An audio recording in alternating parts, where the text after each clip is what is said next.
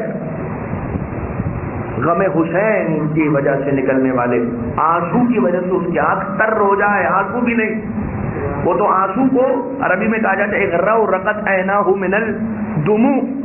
یعنی آنکھوں میں آنسو بھر آنا۔ ایک کیا ہوتا ہے انسان کا دل نرم ہونا، پھر ایک وہ مرحلہ آتا ہے کہ انسان کی آنکھیں آنسو سے بھرتی ہیں، پھر ایک وہ مرحلہ آتا ہے کہ آنسو کا ایک قطرہ بن کر اس کے رخسار پر آتا ہے، اور وہ قطرہ رخسار سے چل کر اس کی ریش اس کی داڑھی تک آتا ہے، اور پھر وہ مرحلہ آتا ہے کہ اس کے آنسو ٹپکنے لگتے ہیں۔ یہ اور بات ہے کہ جب آنسو ٹپکنے لگیں تو فرشتے اسے زمین پر گرنے نہیں دیتے، سمیٹ کر آب کوثر کے اندر حوض کوثر کے حوالے کر دیتے ہیں۔ فَيَزِيدُ فِي عُذُوبَتِهَا وَطِيبِهَا وَرِيحِهَا، کہ جن آنسوؤں کے حوض کوثر کے پانی میں شامل کیے جانے کی وجہ سے حوض کوثر کے پانی کی مٹھاس میں اضافہ ہوتا ہے، اس کی تاثیر میں اضافہ ہوتا ہے۔ مجھے یہ بتاؤ کائنات وہ ہے کہ جسے انتظار ہے آب کوثر کے پانی کے پینے کی، اور آب کوثر کو انتظار ہے کہ حسین پر رونے والے عزادار کا آنسو مجھ میں شامل ہو جائے۔ اب آپ نے جب یہ جملہ سنا ہے تو اس سے میں آپ کو ریلیٹ کرتے ہوئے ایک مرحلہ اور آگے لے جاؤں۔ سوچئے کہ وہ آنسو کے جو حسین کے غم میں نکل رہا ہے، جب اس ایک آنسو کی یہ عظمت ہے تو جس کی آنکھ سے آنسو نکل رہے ہیں اس کی کیا عظمت ہوگی، اور جس کی آنکھوں سے آنسو نکل رہے ہیں اس عزادار کی جو عظمت ہوگی وہ ہوگی۔ سوچئے جس حسین کے غم میں عزادار روتا ہے اس کی کیا فضیلت اور عظمت ہوگی۔ یہ ہے مقام۔